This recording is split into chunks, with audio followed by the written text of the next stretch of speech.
Ayon sa scientific studies na galing sa National Library of Medicine, pag kumain ka ng Gourmar, may 3-step healing process itong gagawin sa katawan mo. Step 1 ay regenerate. Iti-trigger ng Gourmar ang pancreas mo na gisingin ng mga beta cells para gumawa ng insulin. Insulin naman ang susunog ng sugar sa katawan mo para gawing energy. Step 2 ay black sugar. Isa sa mga compound ng Gourmar ay pumipigil sa paggawa ng glucose sa katawan mo para hindi na tumaas ang sugar levels mo. Pangatlo at huling step ay black cravings. May active compound ng Gourmar na kung tawagin ay gymnemic acids. Pipigilan ka nitong matakam sa kahit anong matatamis. So, in short, makakagawa ang katawan mo ng mga insulin para masunog ang sugar sa katawan mo. Mapipigilan ng paggawa ng glucose para hindi tataas ang blood sugar mo at hindi ka na din matatakam sa mga matatamis. Itong 3-step healing process na ito ang tutulong sa iyo para maging healthy ulit ang blood sugar levels mo. Dahil sa Gourmar, tutulungan ka ng buong katawan mo na labanan at talunin ang diabetes mo. Biglang nagpa-trivia si Doktora. Alam mo ba nang ibig sabihin ng word na Gourmar ay sugar destroyer? Dahil ayon sa maraming scientificong pag-aaral,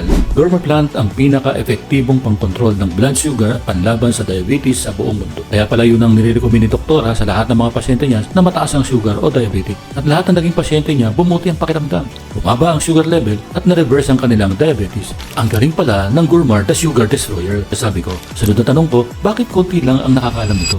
Sinikreto daw ito ng mga malalaking drug at pharma companies. Pilit nila itong itinatago dahil ang diabetes ay multi-billion-dollar industry. Ayaw nilang malaman ng publiko na mayroong safe at natural na paraan para makontrol at ma-reverse ang high blood sugar. Isipin mo, ano sa tingin mo mangyayari kapag tuluyang gumaling ang mga may diabetes? Wala nang bibili ng mamahaling gamot na binebenta ng mga big pharma, wala na silang kikitain. Malulugi sila. Nagkatinginan kami ni Tina. Hinawakan niya ang kamay ko, sabi niya, ito yung solusyon na kailangan natin. Kaso lang, may bad news, singit ni Doc Dina. Hindi daw tumutubo yung Gourmar plant kung saan-saan lang. At hindi din yun mabibili dito sa Pilipinas. Kailangan pang mag-order sa ibang bansa. Ubos na din yung huling stock niya dahil lahat ng mga pasyente niya ay gumaling na. May kinuha si Dr. Gina sa ilalim ng mesa niya. May inabot siyang maliit na booklet. Sabi niya, yun daw ang secret recipe sa paggawa ng Gourmar tea. Nakalista doon lahat ng mga natural ingredients at instructions paano gawin yung Gourmar tea. Sabi niya, sa amin na daw yun kasi next month pupunta na daw siya sa Amerika para magretiro.